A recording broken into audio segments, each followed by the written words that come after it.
La trampa de Satanás. Capítulo número 3. ¿Cómo pudo sucederme esto? Y les respondió José: Vosotros pensasteis mal contra mí, mas Dios lo encaminó a bien. Génesis 50, 19, 20. En el primer capítulo agrupamos a todas las personas ofendidas en dos grandes categorías. 1. Aquellas que han sido realmente tratadas de forma injusta y 2. Aquellas que creen haber sido tratadas de forma injusta, pero en realidad no lo fueron. En este capítulo quiero referirme a la primera categoría. Comencemos formulándonos una pregunta: si hemos sido verdaderamente tratados de forma injusta, ¿tenemos derecho a sentirnos ofendidos? Para responder a esta pregunta, estudiemos la vida del hijo favorito de Jacob, José, ver Génesis 37 y 48. El sueño se convierte en pesadilla. José era el hijo número 11 de Jacob.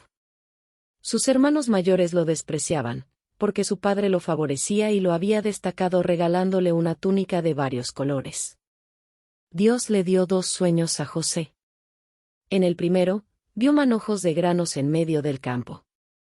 Su manojo estaba erguido, y los de sus hermanos se inclinaban ante él. En el segundo sueño, vio la luna, el sol y 11 estrellas, que representaban a su padre, su madre y sus hermanos, inclinándose ante él. Cuando José les relató estos sueños a sus hermanos, naturalmente ellos no compartieron su entusiasmo. Solo lo odiaron todavía más. Poco después, sus 10 hermanos mayores llevaron al ganado de su padre a pastar al campo. Cuando vieron venir a José, conspiraron contra él, diciendo: Ahí viene el soñador, matémoslo.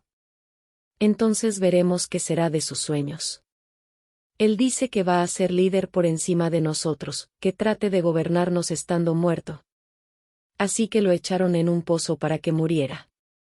Lo despojaron de la túnica, la rasgaron, y la mancharon con sangre de animales para convencer a su padre de que José había sido devorado por una bestia salvaje. Sin embargo, luego de arrojarlo al pozo, vieron a un grupo de ismaelitas que iba camino a Egipto. Entonces Judá dijo: Oigan, esperen un minuto, muchachos. Si lo dejamos morir en el pozo, no nos será de ningún provecho. Hagamos algo de dinero, vendámoslo como esclavo. Para nosotros será lo mismo que si hubiera muerto, nunca volverá a molestarnos, y nos repartiremos el botín. Así que lo vendieron por 20 piezas de plata. José los había ofendido, por eso lo traicionaron, quitándole su familia y su herencia. Tengamos en cuenta que fueron sus hermanos quienes hicieron todo esto, hijos de un mismo padre, su misma carne y sangre. Ahora bien, nuestra cultura es tan diferente de la de estos hombres que nos resulta difícil comprender la gravedad de lo que hicieron. Solo matarlo podría haber sido peor. En tiempos bíblicos, era muy importante tener hijos. Los hijos de un hombre llevaban su nombre y heredaban todo lo que él tenía. Los hermanos de José le impidieron recibir el nombre de su padre y su herencia. Borraron su nombre, quitándole por completo su identidad. Todo lo que era conocido para José desapareció. Cuando una persona era vendida como esclava a otro país, continuaba siendo esclava hasta su muerte. La mujer con quien José se casara sería esclava, y todos sus hijos también lo serían. Hubiera sido difícil nacer esclavo, pero era indescriptiblemente peor haber nacido para heredar una fortuna y un gran futuro, y que de repente todo eso le fuera quitado. Habría sido más fácil si José no hubiera sabido lo que podría haber recibido. Fue como si muriera en vida. Estoy seguro de que se sintió tentado a desear que sus hermanos lo hubieran matado. Lo que debemos recordar es que lo que los hermanos de José hicieron fue malo y cruel. Percepción retrospectiva. Quizás usted, que ha leído hasta aquí mi paráfrasis de la historia de José, conoce el final del relato. Es una historia muy inspiradora cuando uno conoce el final. Sin embargo, José no lo experimentó así. Parecía que nunca volvería a ver a su padre ni vería cumplirse el sueño que Dios le había dado. Era esclavo en un país extraño. No podía salir de Egipto. Le pertenecía a otro hombre para toda la vida. José fue vendido a un hombre llamado Potifar, un oficial del faraón y capitán de la guardia. Le sirvió durante aproximadamente 10 años. Nunca tuvo noticias de sus familiares, y sabía que su padre creía que estaba muerto. Sus vidas habían continuado sin él. José no tenía esperanzas de que su padre lo rescatara. A medida que pasaba el tiempo, José halló favor ante los ojos de su amo. Lo trataban bien. Potifar puso a José por sobre toda su casa y todo lo que tenía. No obstante, al mismo tiempo que las circunstancias parecían prometedoras para José, algo muy extraño comenzaba a gestarse en la mente de la esposa de su amo. Ella lo miraba con ojos anhelantes y deseaba cometer adulterio con él. Diariamente, trataba de seducirlo, y él se negaba.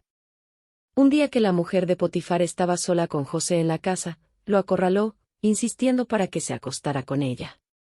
Él se negó y huyó, dejando su túnica en los puños apretados de la mujer. Entonces la mujer se sintió avergonzada y gritó, «violación». Y Potifar hizo que echaran a José en la cárcel de Faraón. Ahora bien, la prisión de Faraón no era nada semejante a las prisiones modernas. He ministrado en varias prisiones, y por desagradables que sean, son como clubes de campo comparados con esos oscuros y húmedos pozos. No había luz solar ni espacios para practicar gimnasia, solo un cuarto o un pozo hundido sin ninguna luz ni calor. Las condiciones de estos lugares iban de terribles a deshumanizadoras. A los prisioneros se les dejaba para que se pudrieran allí mientras sobrevivían a pan y agua, de aflicción. Primera de Reyes 22, 27. Se les daba solo la comida necesaria a fin de que sobrevivieran para hacerlos sufrir. Según el Salmo 105,18, con grillos afligieron sus pies, él mismo fue puesto en cadenas, los pies de José fueron apresados con grillos de hierro. Lo arrojaron a ese hoyo para que muriera. Si hubiera sido egipcio, habría tenido alguna oportunidad de ser liberado, pero como esclavo extranjero, acusado de violación, prácticamente no tenía esperanzas. Las cosas no podían haber salido peor. José había caído hasta lo más bajo que puede llegar una persona sin haber muerto. ¿Puede usted oír lo que José pensaba en la húmeda oscuridad de ese calabozo? Serví a mi amo con honestidad e integridad durante más de 10 años.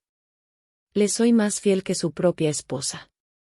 Fui leal a Dios y a mi amo, huí de la inmoralidad sexual cada día. ¿Y cuál es mi recompensa? Un calabozo. Parece que cuanto más trato de hacer el bien, peor se ponen las cosas. ¿Cómo puede Dios permitir esto? ¿Me habrán robado mis hermanos la promesa de Dios también? ¿Por qué este poderoso Dios del pacto no ha intervenido a mi favor? ¿Así cuida a sus siervos ese Dios amoroso y fiel? ¿Por qué yo? ¿Qué he hecho para merecer esto? Yo solo creí que había escuchado hablar a Dios. Estoy seguro de que José luchó con pensamientos como estos. José gozaba de una libertad muy limitada en su vida, pero aún así tenía el derecho de elegir la forma en que respondería a todo lo que le sucedía. ¿Se ofendería, sentiría amargura hacia sus hermanos, y también hacia Dios? ¿Daría por perdida toda esperanza de que se cumpliera la promesa, eliminando así el último incentivo que le quedaba para vivir? ¿Está Dios en control? Imagino que hasta que todo terminó, jamás pasó por la mente de José la idea de que todo esto era el proceso por el que Dios lo hacía pasar a fin de prepararlo para gobernar. ¿Cómo utilizaría su futura autoridad sobre esos hermanos que lo habían traicionado? José estaba aprendiendo a ser obediente por medio de todo lo que padecía. Sus hermanos fueron instrumentos hábilmente utilizados por la mano de Dios. ¿Se mantendría fiel José a la promesa, buscando a Dios? Quizá cuando José tuvo sus sueños los vio como una confirmación del favor de Dios sobre su vida. Aún no había aprendido que la autoridad nos es dada para que sirvamos, no para apartarnos de los demás. Muchas veces, en estos periodos de preparación, nos concentramos en lo imposibles que son nuestras circunstancias, en lugar de en la grandeza de Dios. Por consiguiente, nos desalentamos y necesitamos culpar a alguien, así que buscamos a quien nos parece que es culpable de nuestro infortunio. Cuando enfrentamos el hecho de que Dios podría haber evitado todo ese dolor y no lo hizo, muchas veces lo culpamos a Él. Esto era lo que resonaba en la mente de José: yo he vivido según lo que sé de Dios. No he transgredido sus estatutos ni su naturaleza. Solo estaba comentando un sueño que Dios mismo me dio, ¿y cuál es el resultado? Mis hermanos me traicionan y soy vendido como esclavo. Mi padre piensa que estoy muerto y no viene a Egipto a buscarme. Para él, todo se reducía a lo que sus hermanos le habían hecho. Ellos eran la fuerza que lo había echado en este calabozo. Quizá José pensaba cuán diferentes serían las cosas cuando él tuviera el poder, cuando Dios lo pusiera en la posición de autoridad que había visto en sus sueños. Cuán diferente habría sido todo si sus hermanos no hubieran malogrado su futuro. ¿Cuántas veces escuchamos a nuestros hermanos y hermanas caer en la misma trampa de asignar culpas? Por ejemplo, si no fuera por mi esposa, yo estaría en el ministerio. Ella me lo impide. Ha arruinado muchas cosas con las que soñaba. Si no hubiera sido por mis padres, habría tenido una vida normal.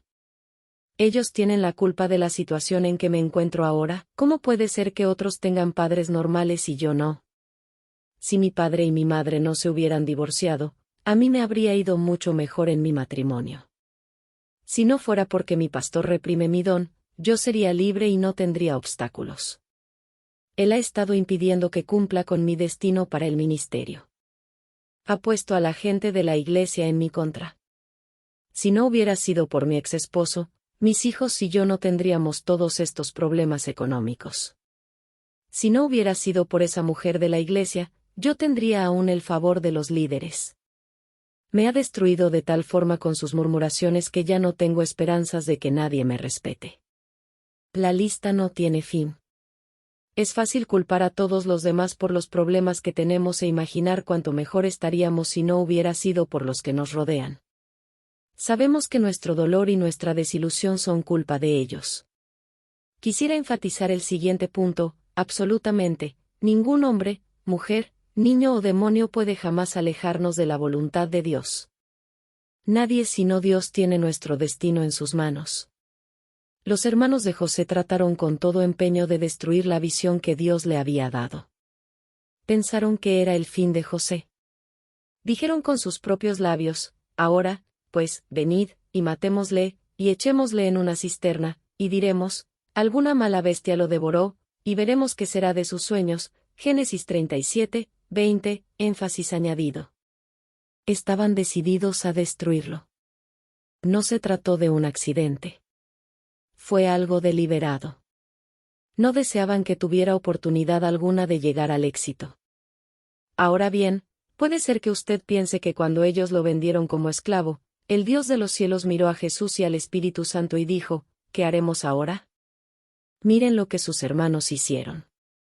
Han arruinado nuestro plan para José. ¿Será mejor que pensemos algo rápido? ¿Tenemos algún plan alternativo? Muchos cristianos responden a las situaciones de crisis como si fuera esto lo que sucede en el cielo. Se imaginan al padre diciéndole a Jesús: hijo, acaban de despedir a Jim de su trabajo porque un compañero suyo que es cristiano mintió con respecto a él. ¿Qué podemos hacer ahora? ¿Tenemos algún puesto vacante por allá abajo? Oh, Jesús, Sally tiene 34 años y sigue soltera. ¿Tienes algún muchacho disponible para ella allá? El hombre que quería para Sally se casó con su mejor amiga, porque ésta habló mal de ella y lo convenció. Suena absurdo, pero la forma en que muchas veces reaccionamos insinúa que así vemos a Dios. Veamos cómo se comportaría José si estuviera en alguna de nuestras iglesias en la actualidad. Si fuera como la mayoría de nosotros, ¿sabe usted qué estaría haciendo? Planeando su venganza. Se consolaría con pensamientos como: cuando les ponga las manos encima, los mataré. Los mataré por lo que me han hecho. Tendrán que pagar por esto. No obstante, si José hubiera tenido esa actitud, Dios lo habría dejado para que se pudriera en el calabozo. Porque si hubiera salido de allí con ese motivo, habría matado a las cabezas de 10 de las 12 tribus de Israel. Y esto incluiría a Judá, de cuyo linaje luego descendería Cristo. Sí, los que trataron con tanta hazaña a José fueron los patriarcas de Israel. Y Dios le había prometido a Abraham que de ellos saldría una nación. Por medio de ellos, finalmente vendría Jesús al mundo. José se mantuvo libre de la ofensa, y el plan de Dios se consolidó en su vida y en las vidas de sus hermanos. ¿Podría ser aún peor? La prisión fue un tiempo en el que José fue duramente zarandeado, pero también resultó un periodo de oportunidades. Había 2 prisioneros con él, y ambos tuvieron sueños muy vividos y perturbadores. José interpretó ambos con increíble exactitud. Uno de los hombres recuperaría su puesto, mientras que el otro sería ejecutado. José le pidió al que recuperaría su puesto que se acordara de él cuando recobrara el favor de Faraón. Ese hombre volvió al servicio de Faraón, pero pasaron 2 años sin tener noticias de él. Esta fue otra desilusión para José, una nueva oportunidad de ofenderse. Dios siempre tiene un plan. Llegó un momento en que Faraón tuvo un sueño verdaderamente alarmante. Ninguno de sus magos o sabios pudo darle una explicación. Fue entonces que el siervo que había vuelto a su puesto después de estar en la cárcel con José recordó a su antiguo compañero. Él le comentó a Faraón que José había interpretado los sueños de su compañero y de él mismo cuando estaba en la prisión. José fue llevado ante de Faraón y le explicó lo que significaba el sueño, que se acercaba una gran hambruna, indicándole sabiamente cómo prepararse para la crisis. Faraón ascendió de inmediato a José, quien llegó a ser el segundo hombre al mando en toda la tierra de Egipto. José, gracias a la sabiduría que Dios le había dado, se había preparado para la terrible hambruna que se acercaba. Luego, cuando la hambruna predicha atacó a todas las naciones vecinas, los hermanos de José debieron acudir a Egipto para pedir ayuda. Si José hubiera tenido algo en su corazón en contra de sus hermanos, ese habría sido el momento para llevarlo a cabo. Podría haberlos echado en la cárcel de por vida, haberlos torturado y hasta haberlos matado sin que nadie pudiera inculparlo, ya que era el segundo en autoridad en todo Egipto. Sus hermanos no tenían ninguna importancia especial para Faraón. Sin embargo, José les proporcionó granos sin cobrarles nada. Después les dio de las mejores tierras de Egipto para sus familias, y comieron de la grosura de la tierra. En resumen, recibieron lo mejor de todo Egipto. José terminó bendiciendo a los que lo habrían maldecido, y haciéndoles el bien a quienes lo odiaban, ver Mateo 5:44. Pero yo os digo, amad a vuestros enemigos, y orad por los que os persiguen. Dios sabía lo que los hermanos de José iban a hacer antes de que lo hicieran. En realidad, el Señor sabía que lo harían antes de darle esos sueños a José, antes de que cualquiera de los hermanos naciera. Para ir un paso más allá, veamos qué fue lo que José les dijo a sus hermanos cuando se reencontraron. Ahora, pues, no os entristezcáis, ni os pese de haberme vendido acá, porque para preservación de vida me envió Dios delante de vosotros. Pues ya ha habido 2 años de hambre en medio de la tierra, y aún quedan 5 años en los cuales ni habrá arada ni siega. Y Dios me envió delante de vosotros, para preservaros posteridad sobre la tierra, y para daros vida por medio de gran liberación. Así, pues, no me enviasteis acá vosotros, sino Dios. Génesis 45, 5-8, énfasis añadido. Observemos lo que dice el salmista: trajo hambre sobre la tierra, y quebrantó todo sustento de pan. Envió un varón delante de ellos, a José, que fue vendido por siervo. Salmo 105, 16, 17, énfasis añadido. ¿Quién envió a José? ¿Sus hermanos o Dios? De la boca de 2 testigos oímos que fue Dios quien lo envió. José les dijo claramente a sus hermanos: no me enviasteis acá vosotros. Escuche lo que dice el Espíritu. Como ya hemos afirmado, ningún ser humano mortal o demonio puede cambiar los planes de Dios para nuestras vidas. Si nos aferramos a esta verdad, ella nos hará libres. No obstante, hay una sola persona que puede sacarnos de la voluntad de Dios, y somos nosotros mismos. Tomemos, por ejemplo, a los hijos de Israel. Dios había enviado a un libertador, Moisés, para sacarlos de la esclavitud en Egipto y llevarlos a la tierra prometida. Después de 1 año en el desierto, enviaron líderes como espías para reconocer la tierra. Ellos regresaron quejándose. Tenían temor de las naciones de esa tierra, que eran superiores en número y más fuertes en el aspecto militar. Todo el pueblo, excepto Josué y Caleb, les dio la razón a estos líderes. El pueblo sentía como si Dios los hubiera sacado al desierto para morir. estaban ofendidos con Moisés y Dios. Este esquema había estado repitiéndose durante más de un año. Como resultado de su actitud, esa generación jamás llegó a ver la tierra que Dios prometió que poseerían. Muchas personas han estado sirviendo fielmente al Señor y han soportado situaciones muy difíciles en su vida porque algún hombre malvado o un cristiano carnal las ha tratado mal. La verdad es que han sido tratadas injustamente. No obstante, al ofenderse solo están cumpliendo el propósito del enemigo, que desea sacarlos de la voluntad de Dios. Si nos mantenemos libres de ofensas, permaneceremos dentro de la voluntad de Dios. Si nos ofendemos, seremos tomados cautivos por el enemigo para cumplir su propósito y su voluntad. Usted elige. Es mucho más beneficioso mantenerse alejado de las ofensas. Debemos recordar que nada puede venir en contra nuestra sin que el Señor lo sepa antes de que suceda. Si el diablo pudiera destruirnos cuando él quisiera, nos habría borrado de la faz de la tierra hace ya largo tiempo, porque él odia apasionadamente al ser humano. Siempre tengamos en cuenta esta exhortación. No os ha sobrevenido ninguna tentación que no sea humana, pero fiel es Dios, que no os dejará ser tentados más de lo que podéis resistir, sino que dará también juntamente con la tentación, la salida, para que podáis soportar.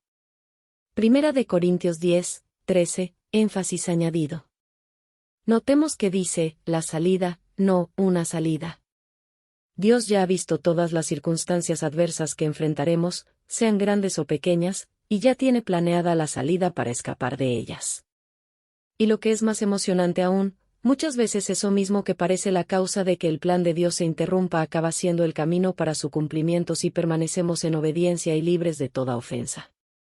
Así que recuerde, manténgase continuamente sometido a Dios, sin abrigar ofensa alguna, resista al diablo, y éste huirá de usted. Santiago 4, 7. Por tanto, someteos a Dios. Resistid, pues, al diablo y huirá de vosotros. Resistimos al diablo cuando no aceptamos ofendernos. Es probable que el sueño o la visión se cristalice de una forma diferente a como nosotros lo planeamos, pero la palabra de Dios y sus promesas no fallarán. La única posibilidad de que se frustren se produce cuando desobedecemos. Otra clase de traición. No muchas personas han sido tratadas como José fue tratado por sus hermanos. No habría sido tan doloroso si hubieran sido sus enemigos los que lo hicieron. Sin embargo, se trataba de sus hermanos, su carne y su sangre. Eran aquellos que supuestamente debían alentarlo, apoyarlo, defenderlo y cuidarlo. ¿Podría haber una situación peor de maltrato que la que debió soportar José? Una cosa es experimentar rechazo y malicia de parte de un hermano o hermana, pero es totalmente diferente cuando el rechazo y la malicia provienen de nuestro Padre. Soy profesor de secundaria y bachillerato. Recientemente, leí La trampa de Satanás, el cual trajo varias revelaciones a mi vida. Compartí el video con mis estudiantes, y la presencia del Espíritu Santo se sintió con tanta fuerza en nuestra clase que todos comenzaron a confesar ofensas y a pedir perdón. Varios muchachos dijeron que había sido el mejor día de todo el año. Un estudiante se reconcilió con su padre luego de haber tenido una enorme discusión, otro comenzó un proceso para sanar las profundas heridas en la relación con su abuela. El Señor en verdad ministró a estos chicos de una forma poderosa. Gracias por este mensaje. R.F., Indiana.